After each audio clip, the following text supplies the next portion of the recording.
What's up, everybody, man? It's Charles. I'm back with another video. Today I want to go ahead and discuss the best ways to find products for your Amazon online arbitrage business. If you guys don't know who I am a 99% online arbitrage seller. I focus on selling used items via Amazon FBA, primarily sourcing from eBay, but also been sprinkling in other avenues as well, like Facebook Marketplace and Mercari. But I focus on selling used items, Amazon FBA. And today we want to go ahead and discuss, just the process and, the best way to find products, right?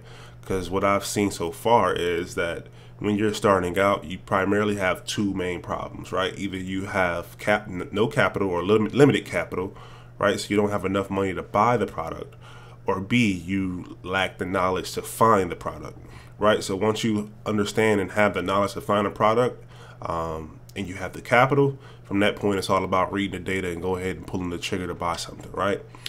So today we're going to go ahead and discuss that. I know it can be difficult to find products for online arbitrage.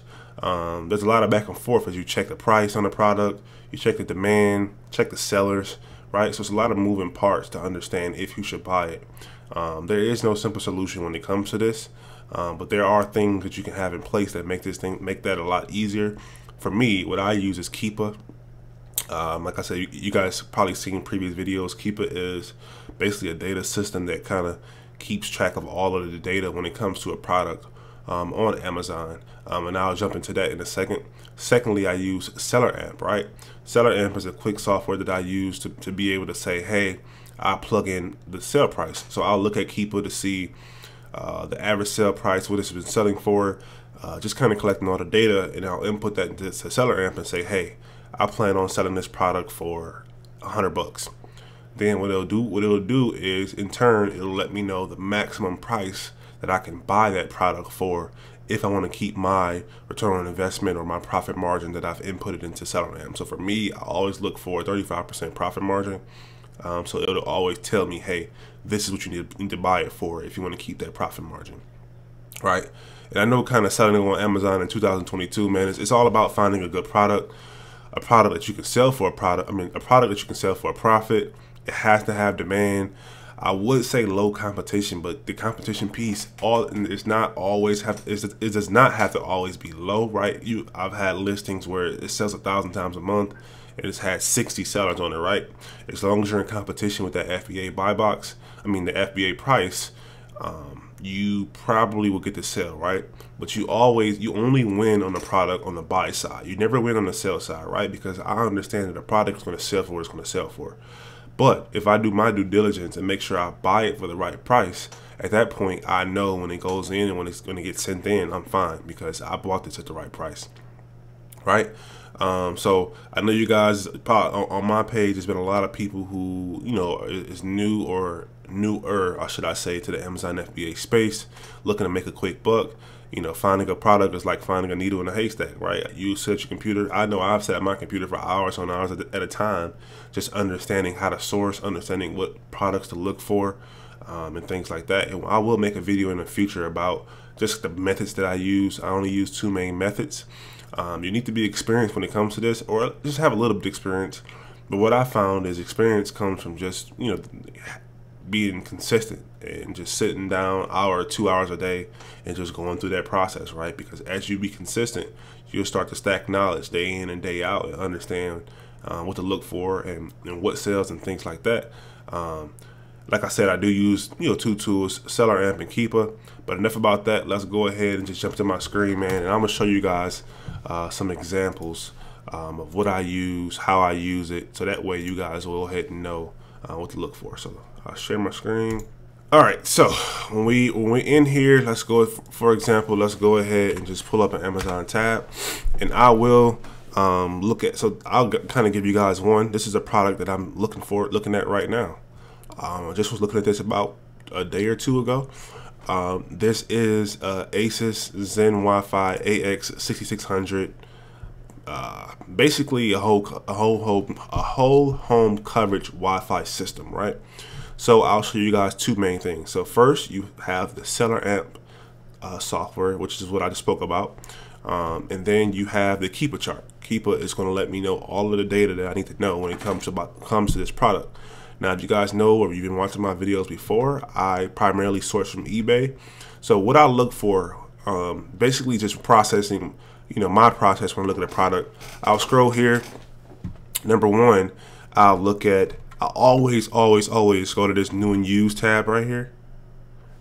Sorry, my computer just cut off. I always go to this new and used tab right here because I want to just kind of see how many sellers there are. So right now I see there's 33 options when it comes to buying this product. That means it's 33 people, but maybe not all 33 people are FBA, which is the only thing I need to worry about is who's selling FBA.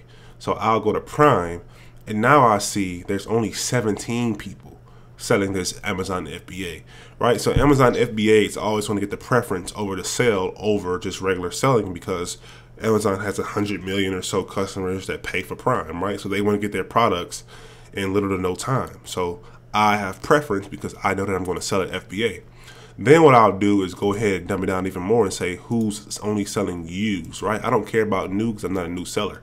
So right now we have 14 people selling this thing used, right? So you can see it varies all the way from $312 all the way down to $336, right? But you can see a lot of these sellers are Amazon. This is Amazon Warehouse. Then you have Good Luck Bargains, which looks like they're a big seller because they have 15,000 reviews, right? So Amazon. My thing is when I look at this product, I want to compete, and my thing is I want to get the highest bang for my buck in the shortest amount of time possible. So what I'll do is I'll say, hey, this thing sells for $312 right now. So that's the competing price that I need to be at. So what I'll do is I'll go into Seller Amp right here, and I'll put my sale price right, yep, $312. It'll then let me know, hey, the maximum amount you can buy this item for is $204, right? So then I'll look here at this keeper. I always go to data because I want to just kind of look at the data and see what those price points look like. I only focus on items that's going to sell either used very good or used like new, right? So there's only two conditions that I would be selling it for. So I'll go to this keeper data, and then product details tab. I'll scroll down and I'll look and say, hey, used like new. I always do 180 days just to be safe. 180 days is $405 on used like new, and 180 days on very good is $323. Right, so you can see that right now this is only a used good item, so it's not a very good or like new item. What I've seen as well, just like preference over Amazon FBA or regular shipping, like new and very good is going to get the preference over good. So I can potentially sell this for a little bit more, but for the sake of the video, just to be safe, what I do is I know at the lowest I can go is $312, right? And I also know that once I send this product in, my repricer will then go ahead and take over that pricing to make sure it maximizes my buck and make sure it gets me to sell. So that's going to take place there. So for the sake of the video, I'll just keep it at $312, right? So now I'll look at the offers tab just to see what it's selling, right? So I can see over the last 30 days, this thing is sold 1,400 times. I'll then go to condition, just put this only a used Prime, and look at that. Over the last 30 days, man, this item from Amazon Warehouse has sold this thing 882 times at $312, which tells me that I want to be at $312. So now I need to look for this item for $204 or less. So what I'll do is go here, I'll press that eBay tab on Keeper, and now I'll go ahead and start looking to see if I can find something for what is this, 204. And for the sake of the video, it might not be profitable. I don't know. I just want to kind of give you guys my process. But go ahead and look, and I see one that has bids on it, a set of two. This should be 2 packs. Let's take a look. Should be up a 2-pack, so let's go ahead and do that. We see this one is a bid starting at $10.50. This thing is probably going to be shot up through the roof, but I'll watch that. And we'll see. Let's take a look. Here's another one, 212. It's a little bit higher. 4 bids, 3 days left. Here's this one, $189.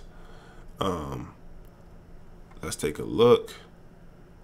And you can see that is I will put this as used good or used very good. Still has original packaging.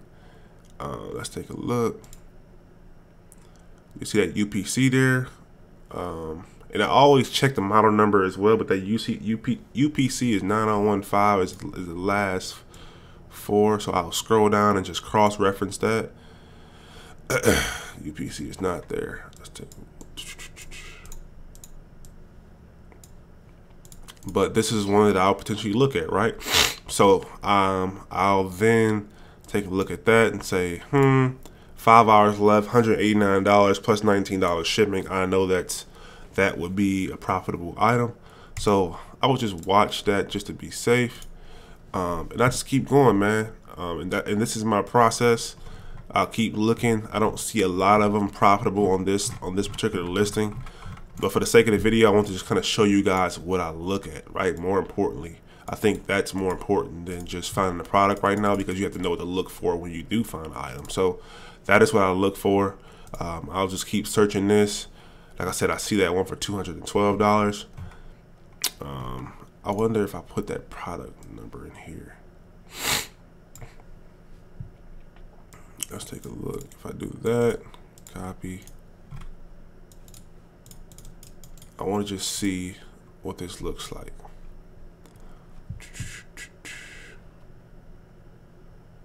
What's going on? So we only seen one that was $212. But for the sake of the video, man, that is the process that I go through. I would keep going to show you guys how to, a profitable product that I was potentially going to find, but I want to keep it limited with time. But that is the process, man. You want to definitely go in, look at how many people are selling FBA. You want to also go ahead and look at that average price over 90, 180 days to make sure that it's profitable at both of those prices. I'll then check and see how many times it's sold over the last 30 days via Amazon FBA. And that way I can get a full picture. And as you guys seen on that keeper chart, and I'll show you that one more time really quick. As you guys seen on that keeper chart, we know this thing is going to sell, right? Because let me tell you why. Look, first and foremost, you can go ahead and track that product, their price history over the last 30 days, which is the last month. You can see that black line, that thing fluctuates, that sells, right? That over the last month, on top of the data telling me over the last 30 days, used has sold 882 of these items. Of this item, I know for a fact that thing is going to sell. So now it's all about finding it at the right price point. Now, if I can find it at the right price point, we're good to go. And that is a process I use to go ahead and find items to sell. Hope you guys enjoyed the video.